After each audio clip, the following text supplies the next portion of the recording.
time out for a moment and think about the fact that this hunger is a source. From the source of it's from God. Now, I want you to think about something.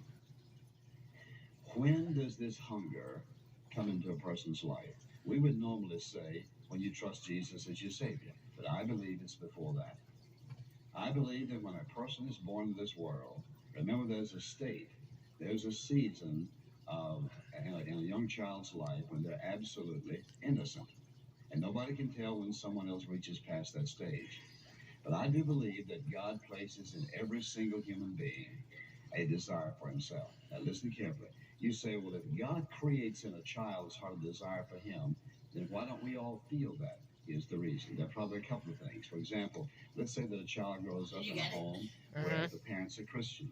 They love the Lord, the Bible's on the table, they see them read it, they hear them pray, and all the rest.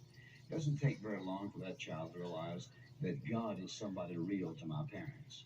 And so therefore I want to know him. And so what God placed in that child, listen carefully, is nurtured very early. That you can know this God and have a relationship with him. Now let's take a child who grows up in a home with the parents, never think about God, don't talk about God, no church, no Bible, no nothing. They want to watch anything on TV or listen to the radio. Nothing that has to do with God whatsoever. Does that child have a hunger in their heart for God? The hunger is there for God because God placed it there. But it is never, listen, it is never identified.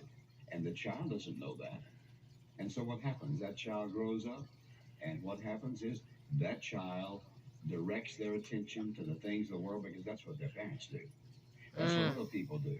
And so therefore, a God-given hunger placed in every heart. At some point in life, a person chooses, listen, having understanding they don't know where to direct their focus. The Lord, or they choose to follow What a tragedy. And so this is why I say to parents, and they're always lonely and always wanting you teach your children something more. Very early in life by example, first of all, and then by Hear this about Charles, who God is, how he works in our life, and the fact that he desires a personal, intimate It's all about your upbringing. And so when you think about what David said, exactly. He says,